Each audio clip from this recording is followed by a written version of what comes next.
두 번째 영상입니다. 자, 첫 번째 영상이 한 15분 정도 되는데, 이게 그냥 앞에다가 물건 갖다 놓고 설명하라 그러면 이거 1분도 안 걸리는 얘기예요.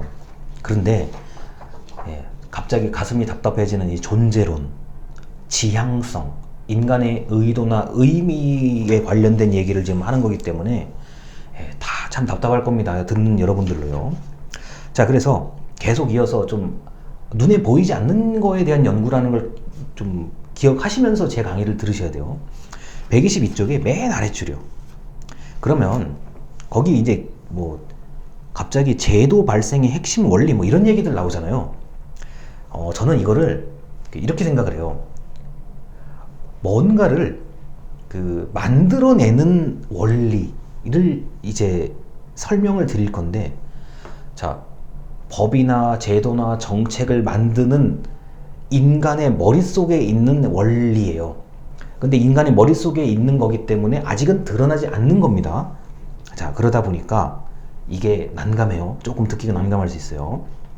122쪽이 맨 아랫줄입니다.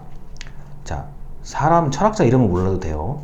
모든 제도는 지위 기능의 부여라고 하는 인간의 마음이 가지고 있는 지향성 때문에 만들어진다. 자, 123쪽의 맨 위에 줄입니다.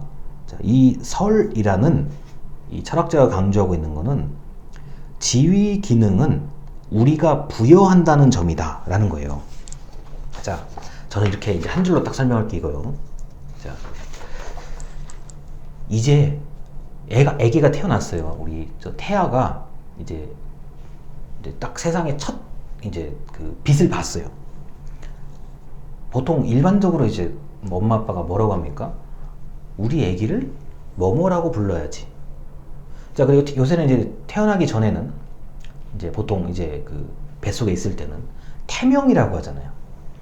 그러니까 진짜 이름 전에 일단 임시로 붙이는 이름들이요. 그리고 이게 이해가 안 된다 그러면 여러분 댁에서 키우는 반려동물 한번 생각해보세요. 개나 고양이 키우시는 분 분명히 이 영상 보시는 분들 중에 있을 텐데, 너는 이제부터 뭐뭐뭐야. 이게 지위 기능 부여예요. 근데 어떻게 이걸 부여합니까? 언어로 부여하는 거잖아요. 자, 그런데 만약에 개의 주인이 바뀌었어요. 자, 개의 주인이 어떠한 사정 때문에 개를 못 키워서 이제 다른 사람이 이제 데리고 갔어요. 근데 나는 직전 주인이 불렀던 그 이름이 마음에 안 들어요. 그 이름을 다르게 불러요. 그럼 처음에 개가 약간 당황하기 시작하죠. 내가 원래 이 이름이 아닌 것 같은데? 근데 곧바로 적응해요. 개는 사회성이 굉장히 높은 동물이에요. 곧바로 적응해요. 지금 같은 대상을 가지고 너는 뭐다, 너는 뭐다. 여기서 지금 지위, 계급 같은 걸 얘기하는데 이렇게 어렵게 얘기할 것도 없어요. 너는 뭐야? 너는 뭐야? 아, 너 이제 개, 우리 개니까 넌 뭐야? 넌 이렇게 부르면 와야 돼. 이게 지위 기능 부여예요. 자, 그런데 이걸 좀 약간 이제 고차원적으로 얘기를 하자 그러면 124쪽에 위에서 6번째 줄입니다. 사람들의 실천 의도나 행동과는 아무런 상관없이 독립적으로 작동하는 것을 비대리적 기능이다 라고 얘기하죠. 자, 비대리적 기능은 내가 너를 뭐라고 부르든 간에 얘는 알아서 잘 움직이고 잘 살고 있는 걸 얘기하는 거죠. 자, 어쩌면 이런 거예요. 내가 뭐라고 신경을 쓰든 안 쓰든 간에 저절로 알아서 지가 되고 있는 거예요. 그게 비대리적 기능이에요. 자, 그런데 그 책에요. 124쪽에 세 번째 문단입니다. 반면 대리적 기능은 지속적으로 지위 기능을 자기한테 의미가 계속 있기를 요구한다 라는 거죠. 자, 계속 의미를 부여해야 하는 것, 그게 바로 대리적 기능입니다. 자, 이런 거죠. 얘는 지금 그냥 겉보기에는 미성년자가 아닌 것처럼 보이는데 얘 미성년자야. 얘 고등학교 2학년이야, 3학년이야. 우리가 이게 일반적으로 교복 말고 사복 입고 다니면 잘 나이가 그렇게 그 청소년 그 미성년 성년의 그 딱 경계에 있을 때는 구분이 잘 안 되기도 하잖아요. 얘 지금 교복을 안 입어서 그렇지 얘 미성년자야?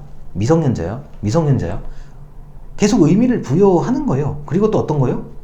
특히 이제 이런 경험이 있으실 겁니다. 저는 분명히 그런 경험이 있었는데 고등학교 3학년 때쯤 되면은 주민등록증을 받게 되죠. 그럼 이제 그 흔히 말해서 민증 받았다 그러면 굉장히 좋아하잖아요. 이제 내가 좀 어른이 된 것 같고. 자, 주민등록증이라는 것을 받는 순간부터 의미를 받은 거예요. 나는 이제 성년이구나. 의미를 부여받은 거예요. 자, 이런 게 바로 대리적 기능의 개념입니다. 근데 계속 끊임없이 의미를 부여하는 거죠. 자, 어떻게 의미를 또 부여해요? 이미 말 나온 김에. 자, 청소년은 가능한 한, 자, 학생은, 중학교 고등학생들은 교복을 입자. 자, 교복을 입으면 의미를 부여하는 거예요. 자, 미성년자고 청소년이고 중학생 또는 고등학생이야. 이게 바로 대리적 기능의 역할입니다. 굉장히 중요해요. 이거는요. 근데 지금 제가 옷을 얘기했잖아요. 옷이 나름대로의 말이나 글로 이렇게 표현이 안 되는 것을 옷, 뭐 디자인 이런 것을 가지고 상당한 의미를 전달해 줄 수 있죠. 자, 이런 거잖아요. 자, 경찰이 뭡니까? 폴리스, 경찰이 뭡니까? 라고 물으면 아마 사람들 다 다르게 대답할 거예요. 그런데 우리가 경찰관이 입고 있는 제복을 보고 경찰관이다 바로 알 수 있잖아요. 이게 지휘 기능이에요. 근데 경찰관이 제복을 벗고 있고 사복을 이제 입고 출퇴근할 때는 모르잖아요. 그래서 지휘 기능이 부여라는 게 굉장히 중요한 이야기인데도 너무 우리가 당연하게 알고 있기 때문에 잊어버리는 얘기들 중에 하나예요. 자, 125쪽에 위에서 5번째 줄입니다. 두 번째 문단이요. 지휘 기능의 부여가 항상 의식적으로 일어나는 것은 아니고 무의식적으로 일어난다. 그리고 방금 말씀드렸던 뭐 대리냐 비대리냐 이게 제가 보기엔 이게 다 뒤섞여서 나타나요. 이거를 구분하기가 쉽지도 않고요. 자, 그래서 뭐 그런가 보다. 쟤는 뭐 청소년이야. 얘는 어린이야. 뭐 이런 거요. 자, 우리가 이 유치원 같은 경우는 이 노란색을 좀 잘 쓰잖아요. 아이들 이렇게 단체 활동복을 맞출 때도 노란색. 그 다음에 우리가 봉고차라 그러죠. 그 등원, 하원 할 때 아이를 발에다 주고 발에로 가는 차도 노란색이잖아요.